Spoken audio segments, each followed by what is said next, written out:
Remember when everyone thought there was going to be a COVID baby boom because couples were locked in their houses and apartments for over 18 months with presumably lots of time to make babies? Well, it didn't happen.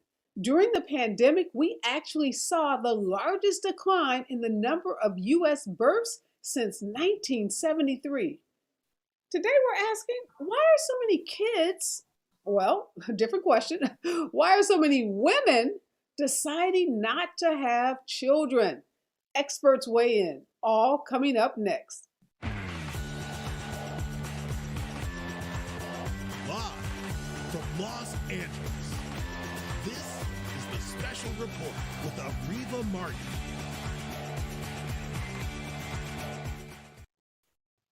Since 2007, the nation's birth rate had been declining about 2% each year on average.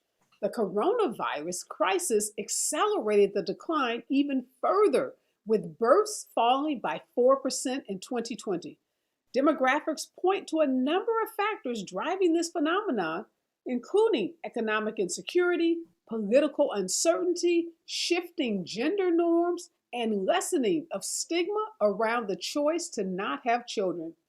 My first guest today has been studying birth rates for most of her career. Her name is Karen Benjamin Guzzo. She is a professor and the director for family and demographic research at Bowling Green State University. Good morning and welcome, Professor. Well, thank you so much for having me. So you are a family sociologist. So first of all, tell us what a family sociologist does. Sure. So as a family sociologist, what I look at are kind of the larger social institutions, and the family is one of those social institutions. It is really the one we interact with most when you think about it, certainly early on in the life course. And families can take on different forms, and they interact with other social institutions like the healthcare system, like governments, like our economy. And so what we try to do as family sociologists are look at these kind of big picture things, try to understand the trends that happen, differences in behaviors across different groups, patterns of behaviors, how changes in one institution might impact changes in another institution. So what happens when we have changes in policies? What happens when school policies change? What happens when we have pandemics? What happens when you have immigration? I mean, there's a whole host of things that affect the family and therefore have a ripple effect that then the family responds to those and alters those institutions as well. So we were all expecting, we were, hearing the headlines, seeing the headlines that there was going to be this huge baby boom as a result of the pandemic. People were, after all, locked in their homes, in their apartments, and they had lots of time to procreate. And we were thinking about what were going to be the COVID baby names. And, there are memes about, people having not just one, but maybe even multiple children during the pandemic. But that didn't happen. In fact, the opposite happened. Help us understand, that dynamic. Sure. So I think it's worth pointing out that while I think lots of people thought there would be this pandemic baby boom, demographers and family sociologists and reproductive health folks were thinking, no, not so much. We didn't really expect that. In general, what we see during times of stress at the kind of the national level, societal level, is that people decide, maybe now's not the right time. There's a lot of uncertainty going on, so maybe I don't want to do this right now.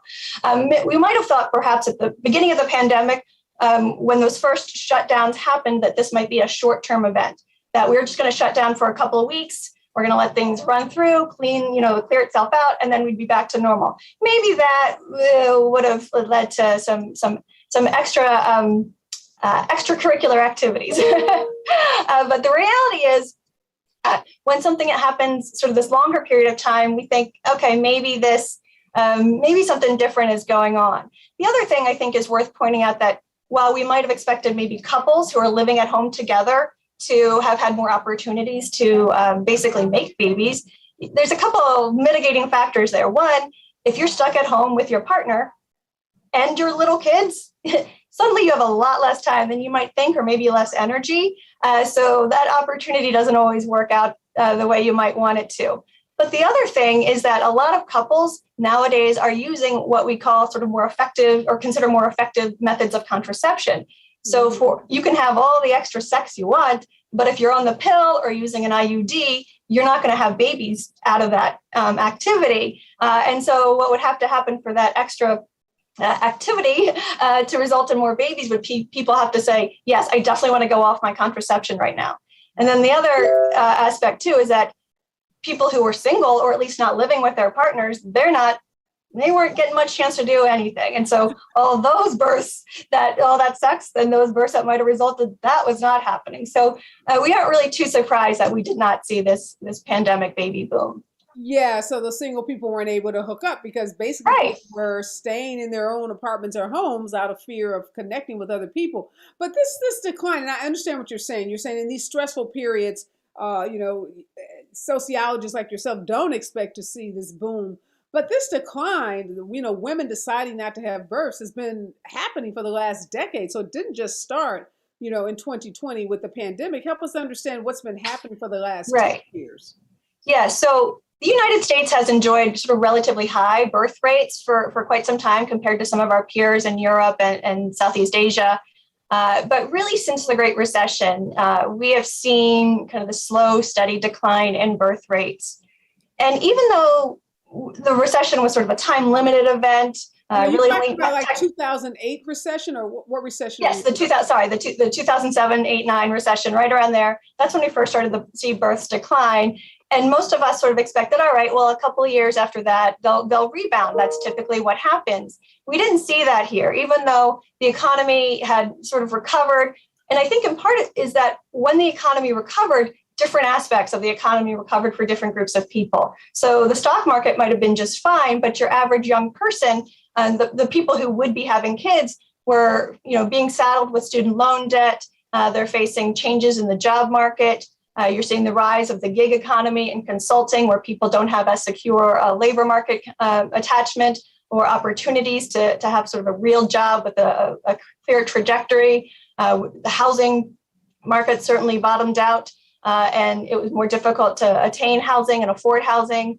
And so these trends didn't go away, and they sort of accelerated, particularly for the youngest groups, the ones who would be starting their families. So if the Great Recession of 2007, 8, 9 hit you when you're in your early 30s, you probably had a chance to finish school. You were able to manage your student loan debt. You probably were able to buy a house, maybe get married and start your family. But if you were only 18, 19 when that happened, you missed out on a whole lot of opportunities that earlier generations had that you didn't get, although the script stayed the same. You're supposed to do all these things and then have your family. But no, it's a lot harder to do all those things. So we know that we've seen just a ton of issues like student loan crises, housing crises. There's a lot going on. And then the pandemic, that really just sort of accelerated all of this, I think, and really brought to bear how difficult it is to be a parent in the United States and how little support we have for families. But did we see similar things happen, say, in the past when we've had other economic downturns or other, periods of recession in this country? Is what happened in the 2007, 8, 9 period unique to that period? Or were there other periods, say in the 40s or 50s, the Great Depression in the 20s, when we had, economic stressors happening in this country? Did we also see a decline in birth rates during those periods as well? We did. So typically the economy or the birth rates really kind of fall in line with the economy. When it contracts, birth rates contract.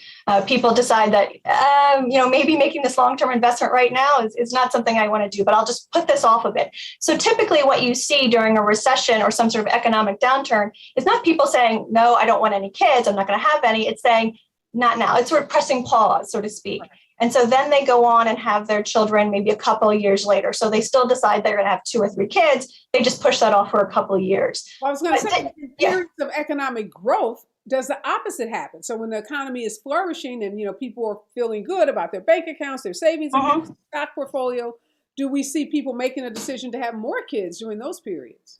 Well, I would say what happens more so is that people are able. They're not going to have extra kids. We haven't had since the baby boom generation of the 1945, into the 50s and early 60s.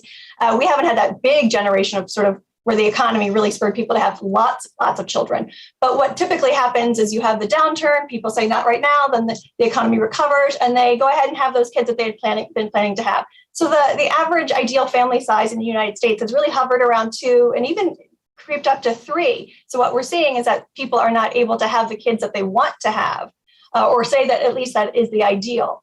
When did that happen? When did this ideal family size change to 2 to 3? Because many of us remember either growing up in a family with 5 or 6, or we knew friends who had, it wasn't uncommon for you to have friends who had families with 6 to 8 kids in it. So when did we go from a large family being 5 or 6 people to, now 2 or 3 being kind of the standard number of kids that people have? When did that change happen? It's been the standard probably for about 30 or so years. So it's been a while. And what typically has been the case is, this is going to sound sort of not very romantic in terms of, or touchy-feely in terms of having kids, but what we switched from is an investment, thinking of kids and how many kids you want, is what kind of kids do you want? In the sense of, I really want to get to invest in my children. I want to make sure I have time with each of them. I want to be, quality time is important. I want to have my career, but I also want to be able to spend time with my children. I want to send them to college. I want to be able to give them, whatever parenting they might need. We have raised kind of the intensity of parenting, and I think that has also come to bear over the pandemic, which is, wow, we really expect a lot of parents, especially during this pandemic when they had to not only, be full-time workers, but full-time, teachers sometimes. And so now that we really have a lot of expectations of parents, it is really hard to meet sort of our societal ideals for what a good parent is when you have 6, 7, 8 kids. It's really something you can only do with 2 or 3 kids. Mm. And are you seeing this decline? I know you've tied it somewhat to the economy, but does it cut across race and ethnicity lines? So, does this 10-year decline that, the sociologists like yourself have charted, is it across white families and Black families and Latinx families and Asian families? Does it matter? No, it's been pretty universal. And in fact, we've seen the biggest declines among Hispanic families. Part of that might be because we've had a shift in immigration. And so we have fewer foreign-born Hispanics in the United States that are of childbearing age than we used to. So they're not here having any children, or having fewer children than they would have, because there's just simply fewer of them.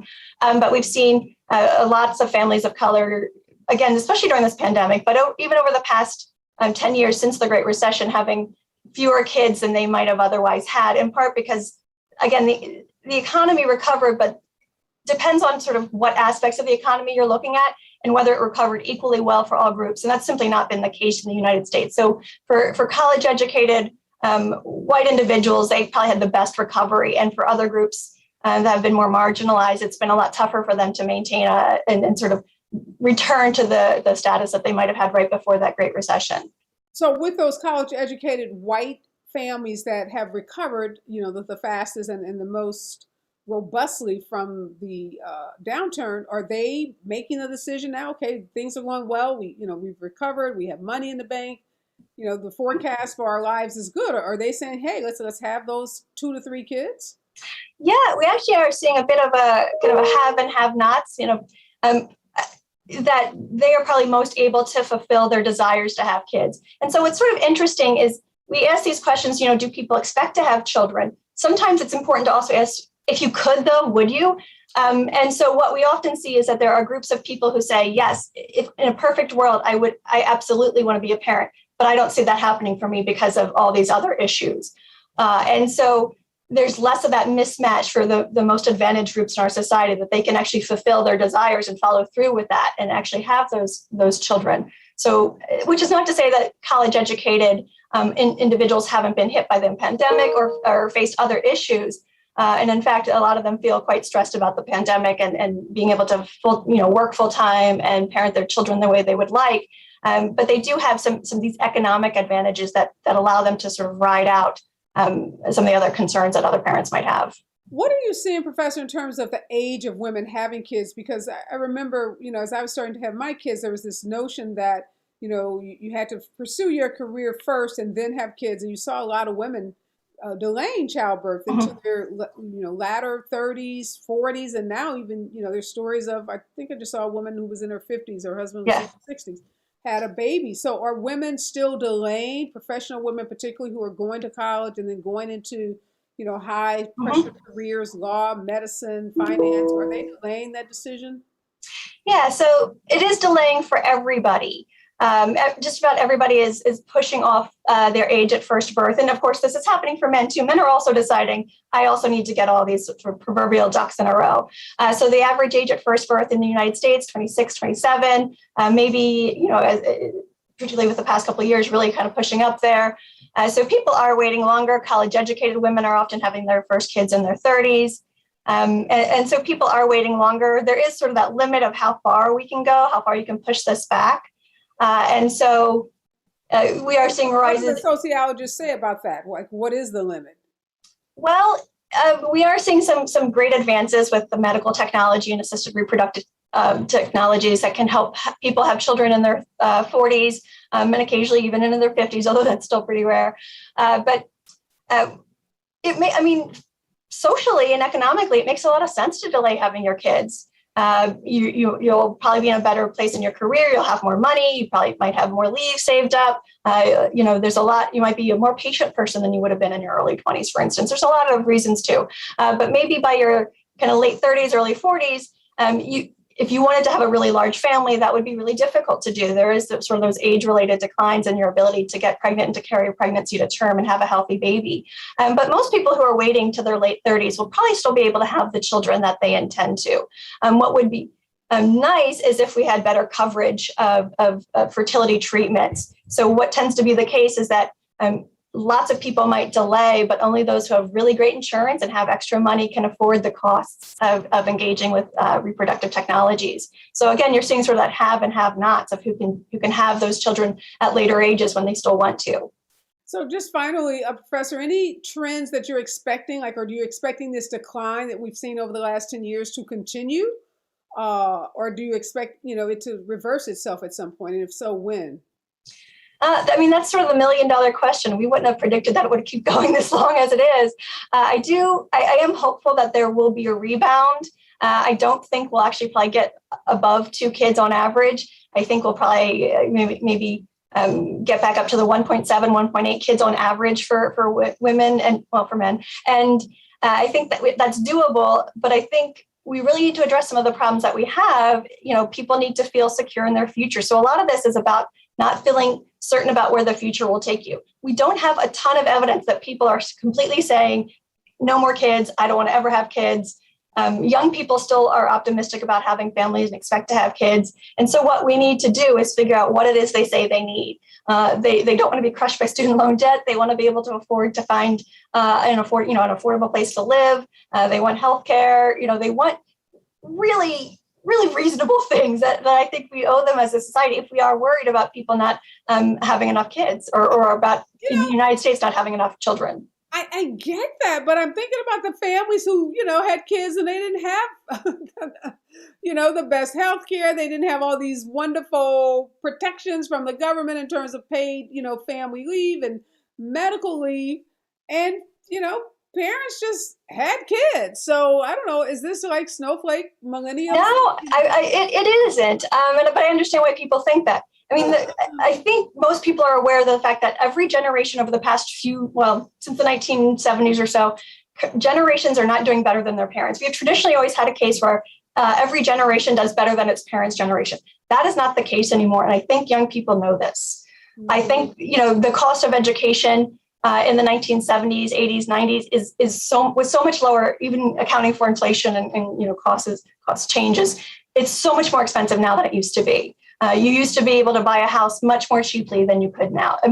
These are real changes, and young people know them, and they know them that they know that it's much more expensive just to live now than it was, even when you account for inflation and changes in pricing. And they also know that the expectations of parents are so much higher than it used to be, in part because we are all really worried about making sure that our kids have every possible opportunity to succeed because the stakes are so high and there's less help than there used to be. Okay.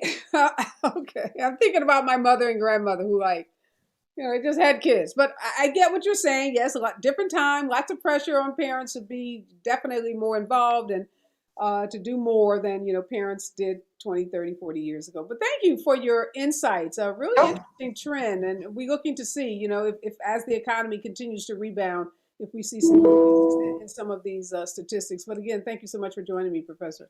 Great. Thanks so much for having me. All right. My next guest is Dyanna Volek. Dyanna is recently married and has made the decision not to have children. Good morning, Dyanna. Good morning. Thank you for having me. So you heard what the professor said. She talked about, young couples not feeling secure about the economy, not being able to afford housing, worried about health insurance. I know you are a successful lawyer, seemingly, with a great job. So are any of those things on your list? I mean, are you worried about financial security or, a home purchase or any of those things that the professor talked about? Yeah, when I was listening, I was nodding along to everything she was saying. I graduated from law school during the Great Recession. I live in San Francisco, one of the highest housing price markets in the country. And it's definitely something that me and my friends discuss all of the time, not to mention the cost of childcare, the impact it has on your work as a professional woman, as someone who has worked her whole life to get to where I am. It's challenging when you're in a culture that doesn't support parents as much as it should. So if you had you're right, San Francisco, terribly expensive home ownership, for a lot is, just not even a remote possibility. But if you had the ability to purchase a home and if you felt like, you had financial security, would you change your decision? I would not. For me personally, I think I've known since I was young that, parenthood wasn't something that was a priority for me. It wasn't something that I thought about, but I think recently, and this is something that hadn't been brought up with social media, you're seeing this community of people who are on the fence or who are deciding not to have children. And before you mentioned the stigma, so you didn't really think about it or want to talk about it with other people. But I think recently there's all these communities that have come out that kind of reinforces your decision and doesn't make you feel as alone or weird for thinking this and wanting to pursue it. So let's talk about that stigma some, Dyanna, because you're right. I mean, the stigma, typically women were encouraged, go to college, meet your husband, get married, start having kids. Right. And, there was judgment around women who were deciding not to have kids. Oftentimes they were thought to be selfish or self-absorbed. Did you experience any of that pressure, like to go find a husband and start having kids right away? It's funny because, my mom was a single parent. She had us, me and my sister, at a very young age. So she really encouraged us to get an education, get a good job. But then I think she always assumed eventually I would settle down and have a family. And so having that conversation, like, this is not something that I want. And I spoke to my partner early on that it wasn't something that we wanted for our future lives. It was a tough conversation to have. And with friends who were having kids and talking about all these things, you do feel lonely. And so I reached out to a Facebook group, Respectfully Child Free. And it was a group that loves children, but doesn't want children for themselves. And I think there's that stigma that if you don't want children, then you must hate them.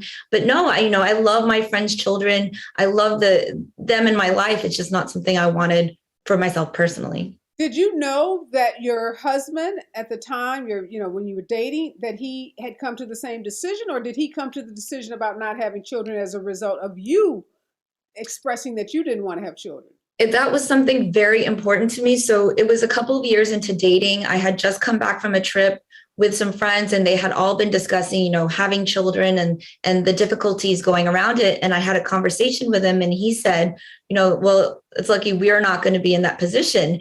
And so I really, after that conversation, had communication with him to make sure, like, are you changing your mind? Do you want to have children? This is how I'm feeling. How are you feeling? And I think it's very important for couples to have that conversation because it isn't the default anymore. I'm asking, when you broached the topic with him, was he already there, or was he thinking, hey, I'm going to get married, we're going to have kids, and you had to convince him that wasn't something you wanted? At that time, we were both ambivalent. And so that word to me, it's like, if you're deciding to have a child, both partners should want to have that child. And so since we were ambivalent and we just kind of put it off, having more conversations about it, we realized we don't want to have children now. That could change. Okay, I'm sorry, I keep referring to your spouse as your husband. You said partner, so I want to just make sure I'm not Oh, yes, husband, partner, yes, husband. not married, right? Yes. Yeah, in November, during the pandemic. Oh, okay, recent. Well, congratulations. Thank you. Okay. So he was ambivalent, Hmm. and then he decided that he was going to be okay with it. Yes. Yeah. And it was two very independent decisions. And I just want, like, for the both of us, it's important that we come to this decision ourselves. So. And then how did your families, your respective families? So at some point you had to tell your mom, he had to tell his family. What was the response from the respective families? It was hard, and specifically for our mothers, because for both of us, our mothers are great mothers. Like, they knew, particularly for my mom, she knew from a very young age that she wanted to be a mother. And so to not be able to give them grandchildren, I think, is the hardest part. But they know that, you can't force that decision on somebody just to have, what you want, because it's such an independent, personal decision. So, Dyanna, if you don't mind me asking you, how old are you? 37. 37. Okay. So have you thought about, I'm 37, which is still child, bearing age, that I might feel differently about this at 40 or 45, because I know a lot of women in your age group have decided to freeze their eggs because they don't know, like right now they may be saying, I don't want to have kids, but I might, 5 years from now. So have you thought about that freezing your eggs may be something you would do? I have friends who have frozen their eggs. I've had friends who've gone through IVF. And for me personally, I wouldn't want medical intervention. If, say, down the line, I decide I do want to have children, adoption is always an option, or just being more involved in the lives of children around me. But I do know the struggle that women and men have had to have children at a later age. Yes, 30s and 40s is possible, but I've seen the difficulties that my friends have gone through. And for me, because I've made this decision, and if that decision holds, I would look at other options. So you're saying you haven't ruled out the possibility that you might wake up at 40 or 45 and say you want to have kids, but you said if you make that decision later, you would do it through adoption, not through like IVF or one of those procedures. Exactly. Yes, exactly. So I know you said you found a Facebook group, other women who've made this decision. So has that made this whole stigma judgment a lot easier for you? So much easier, because they talk about things that I go through, that I've wondered, that I've questioned, and they have those discussions on the forums. I think TikTok is another avenue that a lot of people go to it and talk about these issues, and you don't feel like you're wrong or you're doing things badly. You're just embracing your own choice. And I think that's the beauty of recently, is just, it's a choice. It's not something that will make your life miserable. It's something that you just have to accept and thrive in. Well, you sound like you've thought it through very thoroughly. You've been methodical. I know you did interviews to CNN. That's where I read about your decision. And I appreciate you.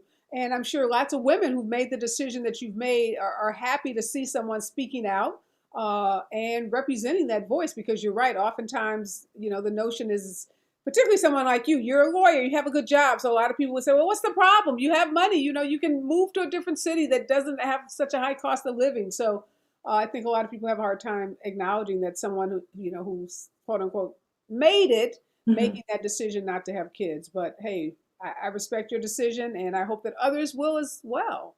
So. And I think at the end of the day, it's about supporting each other with our choices, and knowing that whatever decision you've made, you can live with it and it'll be fine. And then it doesn't mean that you have to make your choice seem better than others. It's about coming together and supporting each other. Well, again, thank you so much for sharing your story, and best of luck to you and your new husband. Enjoy your honeymoon. Thank you so much. All right. My next guest is Jessa Crispin. She is the author of Why I Am Not a Feminist. Jessa recently wrote an article in The Guardian US entitled Why I Don't Have a Child, Society Isn't Built for Motherhood. Good morning and welcome, Jessa. Good morning. How are you? I'm wonderful. Thank you so much for joining us. I was just, your article, so riveting. I had a chance to read it and went back and read it again. And, looked at it a couple of times. First, I want to ask you, what prompted you to write, such a personal, because you give a lot of personal detail about your own journey of deciding to have a child, then ultimately deciding, to terminate a pregnancy. So why share that story? I'm someone who's worked in the pro-choice community for most of my adult life. And one of the things that I'm frustrated about is the way that these reproductive decisions are often written or spoken about as if it's a sort of firm yes or no. Mm-hmm. I definitely want this child, or I definitely do not want this child. And so that's why I'm seeking out a sort of medical intervention. And I think that there's a lot of gray areas, a lot of ambivalence, a lot of people who would say yes to continuing a pregnancy if circumstances were different than they were in their lives. And so I wanted to write about my own ambivalence. Can you just share a little what you shared in the article, Jessa, about your journey once you found out you were pregnant, what you did, and how you came to the decision to terminate the pregnancy? Yeah, I'm not someone who ever was I never had a fantasy about motherhood, I guess. I always sort of went between either I don't want kids, or I guess maybe if circumstances sort of present themselves. And then circumstances did present themselves, and I found myself pregnant at 30 years old. And I had 2 weeks before I discovered I was pregnant, had just moved to another country, and my immigration status was still uncertain, I guess. And so I was in a particularly precarious position. I didn't have a dependable relationship with the man who was involved, and I didn't have any sort of family support system around myself. So it really became a decision about how committed to this am I, when everything around the pregnancy, around my life, was so uncertain and so unstable. It felt too much, too difficult. And so I ended up terminating the pregnancy. Do I hear a baby, Jessa? That is my cat. I promise I'm not lying about being child-free. It is just my cat. No, I didn't think you were lying about being child-free. I was thinking, well, maybe you just had a baby like in your house for some reason, because I could hear this noise. Okay, but I rent a baby just for the experience. No, it's just my cat being dramatic. I'm sorry. So you made the decision. Any regrets after going through with the termination? Yeah, I do. Not regrets in the sense that I would change my decision, that I would go back in time. I guess I regret that my life had ended up in such a place that I couldn't have the child who I was already in love with when I was pregnant. But the best piece of advice that I got during this tumultuous time, because of course, being scared and not sure what to do, you seek out advice from the people around you. And the best advice I got was, well, you're probably going to regret either having the child or not having the child, and you have to decide which is going to be harder to live with. And I thought it would be harder to live with regret with the child in my life than to continue my life as it already was. So in your article, even the title of your article, you say society isn't built for motherhood. What do you mean by that? Well, I think particularly in America, we don't have the things that most other sort of quote unquote developed countries have, as far as subsidized childcare. We don't have sort of mandated paternal and maternal leave from employment. We don't have all the sorts of financial and structural support systems that other nations have decided to prioritize to put into place so that mothers and fathers have the kind of stability that they need to raise healthy families. So that was a big part of my decision as well, particularly with the immigration situation. I wasn't sure, immigration in general is hostile to pregnant women, as I think that we know, having heard the sort of political fights that have taken place about so-called anchor babies and so on. There's suspicion about pregnant women. This was in Germany, so it's not as sort of racialized, but certainly that suspicion still exists when you are pregnant and seeking a visa or residency. So these were the issues that I think could have assisted me in deciding to go ahead and continue the pregnancy, that could have sort of shored up my life in a way that would have made it predictable enough and stable enough to bring in a child, even if my particular, emotional and financial situation was a little bit wobbly at the time. So, Jessa, Dyanna said that she had a conversation with her partner at the time, wasn't her husband, but her partner. And he was ambivalent first, but then he later agreed that he didn't want to have kids. Did you have that conversation with your partner at the time? I did. And it didn't really at any point sort of factor in.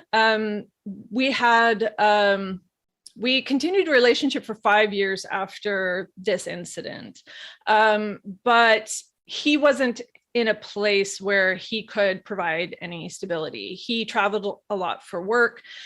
He also had sort of spotty employment. He's also in this sort of freelance position that I am in. So we don't have things like healthcare through our employers. We don't have a predictable income stream. So our sort of combined instability did not equal stability. And both of us had a hard time trying to find full-time employment that would have provided these things. So yeah, so it's his sort of contribution to my life was, a lot of it was very wonderful, but it wasn't the sort of material support that I would have needed in order to make the decision to keep the pregnancy. And fast forward to today, Jessa, assuming you have financial stability, you're a little bit more mature than you were. Immature meaning just older, not that you're immature, but just older. Yeah. Would you make a different decision today about having children?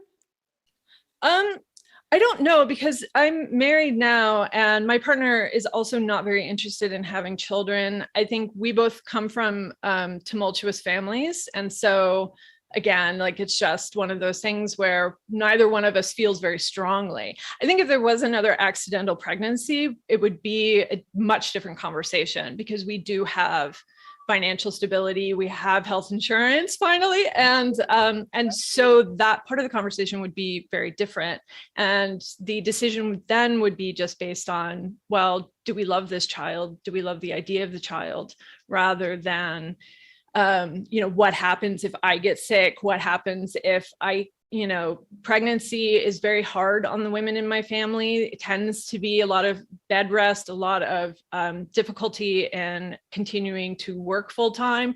So, that would be a different consideration, a different conversation.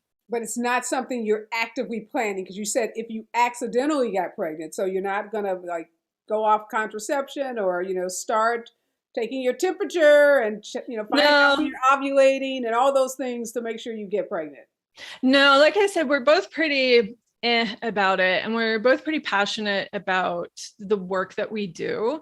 And so, yeah, I think that it would have to be fate intervening. Okay. Well, thank you so much for sharing your story with me, Jessa. Again, Jessa is the author of Why I'm Not a Feminist. She also writes a column for The Guardian, and she's a brilliant writer. And if you haven't read that article that she wrote about her own journey with deciding to terminate her pregnancy and what she thinks society, particularly America, needs to do to make it more conducive for women having children, you definitely should check it out, because it's a really fascinating article. And thank you so much for joining me again, Jessa. Thank you. All right, my next guest is Professor Philip Cohen. He's a sociology professor at the University of Maryland. He's the author of multiple books, including The Family, Diversity, Inequality, and Social Change. Good morning and welcome to the show, Professor Cohen. Hi. You've heard, I have two women, so both pretty successful women. Diana's a lawyer, Jessa's an author and a journalist. And both of them are saying, Jessa just said, I don't know, maybe divine intervention. But neither of them are too excited about the prospect. And when you look at them demographically, they seem like perfect, couples that would be having kids. They're in their 30s, they're successful, they're educated, they're thoughtful, they look like, kind, gentle, beautiful people. So what's happening in this country when kind, gentle, beautiful people aren't having kids? Well, it's been really interesting to listen to both of the people you just interviewed and Professor Guzzo, who is definitely knows what she's talking about. One thing is, when times are good, people have more opportunities to do other things. So sometimes, and I realize that's not the moment we feel like we're in right now, but in the long run, women have more opportunities now than they used to. And that just means more choices. And that doesn't mean that for every woman, the reason to have kids is diminished or something, but it just means that more people have more alternatives to consider. And so when you're coming from a society like we had in the 50s, where everybody got married at a young age and had multiple children, the only place to go from there was down in terms of the fertility. So, some of this is, in the long run, some of this is really good news. It's not so much not excited about kids, but wow, I'm excited about this other stuff that's happening. Of course, what does it do for the economy and for the family structure if women aren't having children? The other thing that happens is, like Professor Guzzo says, with the rising inequality, like parents care more and more about doing it right and making sure that their kids are about the right side of this growing inequality divide. So even if parents are really into it, and a lot of people are really into parenting, they're going to do it with fewer kids than they used to because they want to pour resources into that kid. So you're right. I mean, we end up with fewer kids overall as a society. Some people just pursue other alternatives. Some people, are concentrating all their resources on fewer kids. And we end up with fewer kids. So we're lucky. America is lucky. We can have immigrants. People still want to come here. So we're not going to run out of people. Okay. But I don't know. Has there been any studies done about this whole, fewer kids, more, pour everything into fewer kids? I don't know. Is that making better people? Because I don't know. It seems like you could be making spoiled, entitled, overly privileged, self-absorbed people. Maybe I'd rather have those 5 normal people than these 1.7, self-absorbed people. I don't know. Does it? Well, I can't use judgmental terms like that, but I would say, I would add to that anxious and depressed. So they may feel like, whether or not your characterization is correct, we also have a big mental health crisis among young adults. And there's a lot of pressure on them. Yeah, you're absolutely right. But everybody feels that pressure. I mean, that's what an unequal society produces, this kind of anxiety. And like both of your previous guests said, I mean, if you're not sure about the future, like kids, it's not like in the old days when, you needed kids to help you out on the farm. Like now, if you have kids, it's going to cost a lot of money. And so people don't like to make long-term commitments that really matter to them, that are going to not just be tons of money, but energy and love of everything, if they're not sure of the future. I mean, people hold off getting married, people hold off having children, people hold off on a lot of big life changes when the future is unsure. And that's what's happening in the pandemic. What just happened to love, Professor Cohen, and just wanting to have and expand your family because you meet someone, you fall in love, and you just want to have kids? Or are we overthinking this? And as you think about that question, is this happening with lower socioeconomic families as well? Because Dyanna and Jessa, they're probably in the 1%, right, of Americans in this country, 5%, 1%. But what's happening to the everyday high school graduate, 2 years junior college, drop out of college mom? Or are they making these same calculations that we're talking about? In some ways, yes. I mean, they're swimming in the same water. But in some ways, of course, things are harder.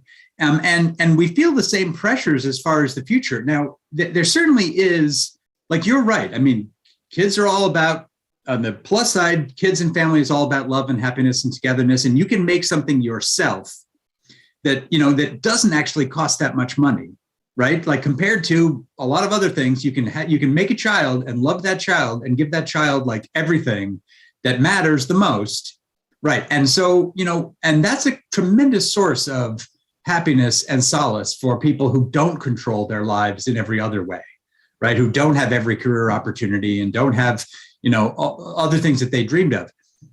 But they're still more likely to have fewer kids than they used to, right? Because for one thing, they're starting later.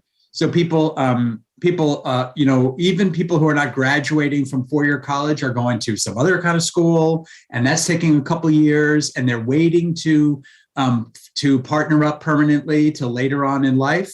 And so it's happening later. And even people who are, you don't have tons of money to pour into their kids getting into, Ivy League schools, they still are looking at the cost. They're looking at the work arrangements, the childcare costs, the housing and healthcare and all the stuff that everybody's concerned about. It's smart budgeting says, slow down a little on that extra kid. Well, will some of these recent policies, the child tax credit, universal pre-K, paid, childcare, will that have an impact on that decision making? Because there's this issue of insecurity, financial insecurity. But if the government's going to give you $300 a month per child, that you can send your child to pre-K at 3 or 4 years old, that you can have childcare paid for through some subsidy or program, will that impact that decision making, you think? I think it will, probably not that much. I mean, people who are right on the fence, that can make a difference. And so I think that is probably going to cushion the fall that we're having from the pandemic. And I think it's super important. And especially things that are universal, that are not policies just for poor people or people who just, because then it's stigmatized and it's not politically stable in the long run. So universal things like universal tax credit, universal pre-K, universal healthcare. If we can get those things going, then I think it raises the floor of people's worry a lot. Like, you're not worried they're going to fall all the way down to nothing. And so if you look at, but I'm not sure that turns the whole ship around as far as birth rates, but I think it can slow this fall a little. And in the long run, we have to reduce that fear that people are going to just lose everything. And so raising the floor is really important. And what about foster care? So we know, I saw a statistic that said there are like 600,000 kids adopted out of foster care, and over 122,000 left to be adopted who had not been adopted. And this was, I think, 2019 or so. Mm-hmm. This trend of people not having their own biological kids, will that mean that more foster care kids get adopted out of foster care, you think? Yeah, well, we have seen more diversity in family structure, and that includes adoption and different kinds of adoption for sure, and also more relationships of close family relationships that are not exactly parent-child relationships. But some of these people who are not having children or adopting children of their own have very close relationships with children in their lives, sort of informal aunts and uncles kind of relationships. And that's really important. So a lot of people who they're in their 30s and they're thinking, I might not have kids, they might really be in a position to step up and play a role in somebody else's life. We got a lot of kids in foster care who need adoption, but they also need, they may need a higher level of services, if they're older ages and got all kinds of other challenges. We're going to get back to the opioid epidemic pretty soon, hopefully when this other pandemic cools off a little. And we're going to see that the opioid epidemic not only has raged out of control during this pandemic, but it disrupted a lot of families. And there's some research that shows that parts of the country with the bad opioid epidemic have more kids living in foster and other kind of living arrangements, and it's just breaking up families. So we have a lot of work to do. So just finally, Professor Cohen, the trend has been 10 years decline and accelerated by the pandemic. Let's assume the pandemic is over. Hopefully next year, beginning or mid next year. Do you see anything reversing the trend? The economy gets better, the pandemic is better or gone. Do you see those numbers going back up, birth rates going back up? I think to some degree, yes, although I've been saying that since 2008. I think there's some things that could give us at least a short-term rebound, which would be some people are just delaying births, and when you're in a situation where people are having like 1, 2, 3 kids at the most, you could delay from your 20s to your 30s and still end up having 2 kids. Right. So, it'd be one thing if everybody was having 10 kids, then if you delay for a year, everybody loses a kid. Right. So, but now you can push everything back. So if we have a strong recovery, if we have a feeling of recovery, not just, getting some jobs back, then I think we could bounce back some in the next year or two. That's a big if, but I think it's quite possible. One of the things that I just wrote a book called Awakening, and in the book I talk about the lies. The book is called, The Lies, Ladies' Leadership and the Lies We've Been Told. And one of the lies that I highlight in the book is this notion that's told to women that you have to make this choice, this binary choice between having a career or having children.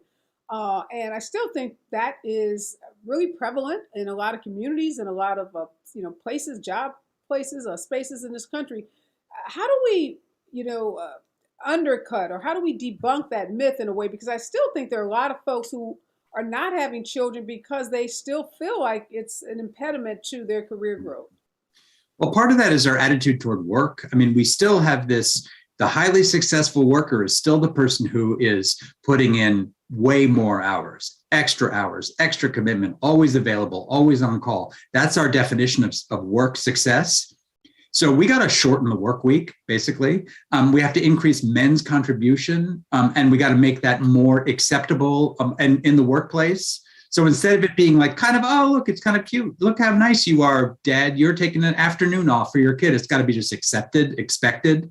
So there's some cultural shift to happen. One of the things that can happen in the economy, and we can do this with policy also, is all that work family stuff we talk about, family leave and all that, has to be more routinized. So it's not just on women and it's not a big deal. And I'd love to see us think up seriously about shortening the work week. Yeah, well, maybe that would happen now in the pandemic. We had to change the way we work, right? Women fought for years to be able to work from home, have a more flexible schedule. Companies thought, oh no, it'd be the end of the world. We'd lose all kinds of money. And what we saw for many companies during the pandemic, they've made more money. Workers are more productive, and a lot of women in particular are saying they're not going to go back into those same work environments that existed pre-pandemic. But I think you're right. We've got to have a cultural shift in this country, one that makes men equally involved in the care and caregiving of their children, that they're not babysitting their children, they're caring for their children the same way that women do. And policies like paid leave have to be such a integral part of the policies in this country, because otherwise women continue to bear the brunt of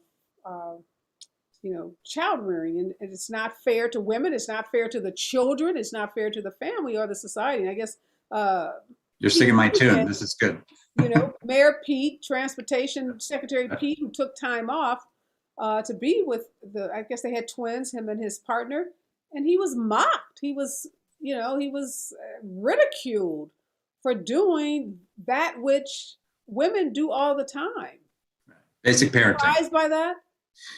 Well, we still have that part of the culture is just really hard to change. You can make the rules and make it possible, but until we have those high-profile cases of people who can just do that as part of the normal course of business, take some time off, until we can have workers lower in the hierarchy than Mayor Pete, it be expected to take some time off, not just when their kids are born, but during the week. It takes time, but I think we have Hi, Professor Cohen. How long have we been working on this? I know. I don't want to say we can just flip a switch, but I think you're pointing us in totally the right direction. Is what I'm trying to say. Yeah, no, thank you for that. I mean, a lot of work to be done, obviously, and you're right. There's changing the policy, and then there's changing the hearts and minds of people, and that is the harder work. But obviously, having conversations like this, talking about it, is the way we start to make move the needle in that direction. And you're right. Kudos to Mayor Pete for doing that, but definitely that needs to be something that, from the warehouse worker to the fast food chain worker, not just the high profile cabinet official, but every man and every company should be allowing men in the same way they allow women to take time off. They should allow men to take time off. And we need more men like you standing up and saying that, because if it's just the women saying it, that message isn't always as powerful as it needs to be. But thank you so much, Professor Cohen, for your time and for your work on this really important issue, very fascinating issue. Oh, great. Oh, thank you. A great show. I enjoyed listening to it too. All right, take care. Thanks. All right, I want to thank all of my guests today. Really interesting topic. It caught my eye. I'm a mother of 3, so whenever I see an article about childbirths and birth rates declining or increasing, I get excited about it. I'm also the mother. I said I'm the mother of 3, but kids who are going to be thinking about starting their own families in the not so distant future. And I have lots of nieces and nephews and new babies in my family as well. So. But I also have a lot of friends, a lot of my colleagues, women that I went to law school with, women that I went to college with, who decided not to have children. Some of those women have really regretted that choice. A lot say that they wish they had children. Many bought into this lie that America tells us, that a woman can't have children and have a successful career, that you've got to make a choice, and that if you're at a high, performing job like a lawyer or doctor or financial services, or you work in television production or any of these really stressful jobs, that you can't have children. You got to put that decision off. And some women put it off so long that by the time they were changing their minds, it was too late for them. But I just want to encourage women. I respect those that say unequivocally, no kids for me. I've made the decision. I'm firm in that decision. But those women who do want to have children and are concerned about the financial uncertainty, the political uncertainty, I just want to encourage you. Don't overthink it. There are lots of organizations, Special Needs Network is one of them, other family-focused organizations out there that can provide tremendous support and resources. There are these policy changes that are happening, the child tax credit, universal pre-K, paid medical leave, maybe is going to be a part of this. But there are things that are happening that can help families find support. You don't have to do this alone. And even if you don't have biological family members in your community that can help you with your kids, there's something called extended families. I moved to Los Angeles and had all my kids, found lots of sister friends who became aunts, and men who became uncles to my 3 kids, and who have provided that support and have become a part of my village. So I just want to encourage those women that still want to have kids. And even if you're in your 30s, my daughter and a lot of her peers who are getting closer, to their 30s are thinking about freezing their eggs. And there's so much medical technology out there, so women can have children a lot later. So just want you to know there are lots of options. Words to live by before I get out. For some, children are gifts from God. For me, when I need a miracle, I look into my kids' eyes and realize I've already created 3 miracles. I'm out, y'all. Be safe out there. Get your booster shot. And remember, we're all in this together.